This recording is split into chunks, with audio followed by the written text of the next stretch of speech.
আজ তৈরি করেছি জলখাবারের জন্য আলুর তরকারি। আর এই রেসিপিটা কিন্তু অনেকের বাড়িতেই হয়ে থাকে একদম সহজ পদ্ধতিতে। নমস্কার বন্ধুরা, এই স্টোরি চ্যানেলে আপনাদের সবাইকে স্বাগত জানাই। আজ তৈরি করেছি আলু মটরের তরকারি। লুচি, রুটি, পরোটা কিংবা কচুরির সাথে খাওয়ার জন্য এই তরকারিটা কিন্তু দারুণ। দেখে নিন পুরো ভিডিওটা স্কিপ না করে, আশা করি ভালো লাগবে। মটরশুঁটি দিয়ে আলুর এই তরকারিটা করার জন্য আমি আলু নিয়ে নিয়েছি। আর আলুগুলো আমি খুব ভালো করে ধুয়ে নিয়েছি।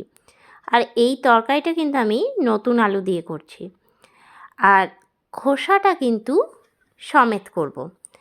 খোসা সমেত এই আলুর তরকারিটা খেতে কিন্তু দারুণ লাগে। আপনারা চাইলে খোসাটা ছাড়িয়েও নিতে পারেন। আলুগুলো আমি 4 ভাগ করে ছুরি দিয়ে কেটে নিচ্ছি।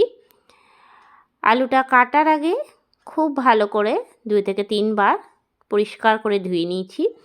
কাটার পরে আরও 2 বা 3 বার ধুয়ে নেব ভালো করে। আপনারা চাইলে আলুটাকে সেদ্ধ করে খোসাটাকে ছাড়িয়ে নিয়েও তরকারিটা করতে পারেন। এই আলুর তরকারিটা লুচি, রুটি, পরোটা কিংবা কচুরির সাথে খেতে কিন্তু দারুণ লাগে।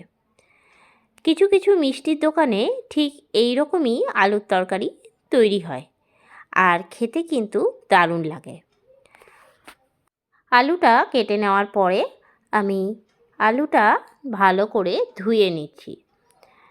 জল দিয়ে দিলাম, ভালো করে হাত দিয়ে চিপে চিপে ধুয়ে নিচ্ছি। 2 থেকে 3 বার জলটাকে ফেলে পরিষ্কার করে আলুটা ধুয়ে নেওয়ার পরে কড়াই চাপিয়ে নেব। কড়াইয়ের মধ্যে দিয়ে দিচ্ছি তেল।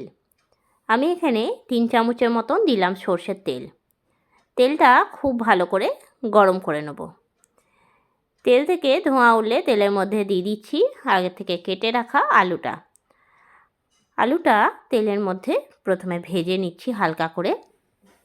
আলুটা ভাজার সময় দিয়ে দিচ্ছি সামান্য পরিমাণের লবণ। লবণ দিয়ে আলুটা ভাজলে কিন্তু ভাজতে ভাজতে আলুটা অনেকটা সেদ্ধ হয়ে যায়। আলুটা ভাজতে ভাজতে একটা মশলা তৈরি করব।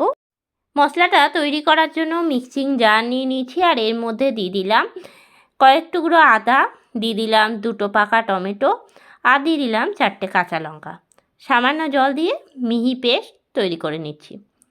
অন্যদিকে আলুটা এখন ভেজে নেওয়া হয়ে গেছে, তুলে রাখছি অন্য একটা বাটির মধ্যে। আলুটা ভাজতে ভাজতে কিন্তু অনেকটাই সেদ্ধ হয়ে গেছে। আর আলুটা সেদ্ধ হয়ে গেলে কিন্তু এই তরকারিটা করতে খুব বেশি সময় লাগবে না।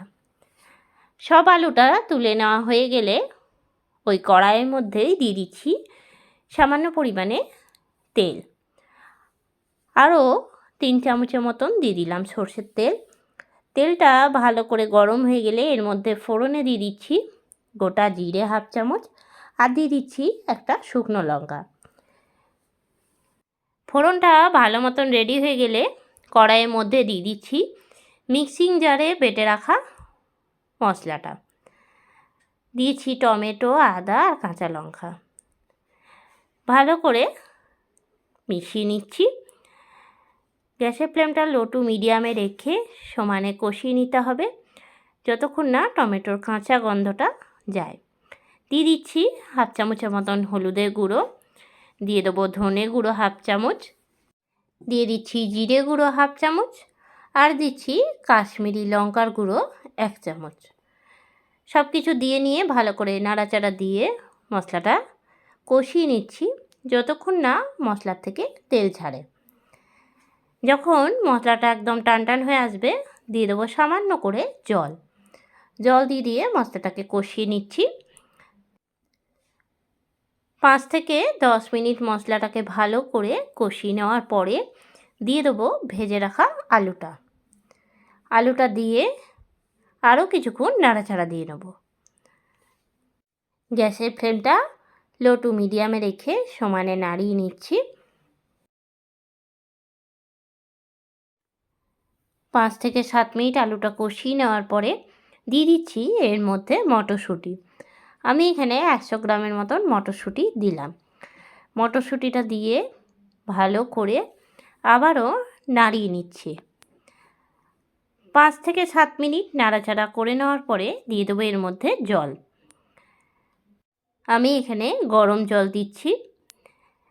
আর এই তরকারিটা কিন্তু একটুখানি ঝোলঝোল হবে, যেহেতু লুচি, পরোটা, রুটি বা কচুরির সাথে খাওয়ার জন্য, তার জন্য একটুখানি ঝোলঝোল করলে কিন্তু ভালো হয়।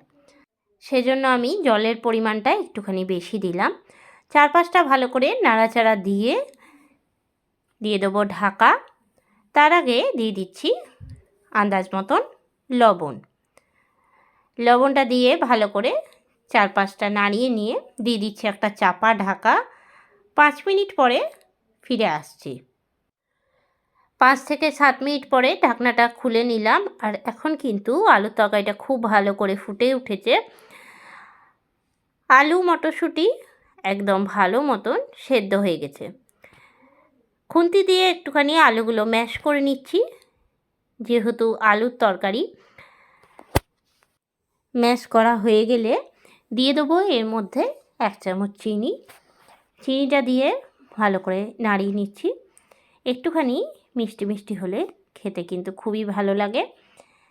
নামাবার আগে দিয়ে দিচ্ছি কস্তুরি মেথি। হাতের মধ্যে একটুখানি নিয়ে 2 হাত দিয়ে একটুখানি রগড়ে দিয়ে দেবো কড়াইয়ের মধ্যে। আর দিয়ে দিচ্ছি কিছুটা ধনেপাতা, একদম মিহি করে কুচিয়ে নিয়ে উপর থেকে দিয়ে দিলাম। ভালো করে নাড়িয়ে নিচ্ছি। আর আলুর তরকারি কিন্তু সম্পূর্ণভাবে রেডি। কেমন লাগলো আজকের রেসিপিটা অবশ্যই আমাকে জানাবেন। পরিবেশনের জন্য বাটির মধ্যে তুলে রাখছি। লুচি, পরোটা, কচুরি কিংবা রুটি যে কোনো কিছুর সঙ্গে কিন্তু এই তরকারিটা পরিবেশন করুন, অসাধারণ খেতে লাগবে। আজকের রেসিপিটা কেমন লাগলো অবশ্যই আমাকে জানাবেন। রেসিপিটা ভালো লেগে থাকলে লাইক করবেন, শেয়ার করবেন। এই চ্যানেলে নতুন বন্ধু হয়ে থাকলে চ্যানেলটা সাবস্ক্রাইব করার অনুরোধ রইল। আর যারা ফেসবুক পেজ থেকে দেখছেন অবশ্যই পেজটাকে ফলো করে দেবেন। আবারও নতুন কোনো রেসিপি নিয়ে হাজির হব। সঙ্গে থাকুন আর দেখতে থাকুন। সবাই ভালো থাকবেন, সুস্থ থাকবেন। ধন্যবাদ।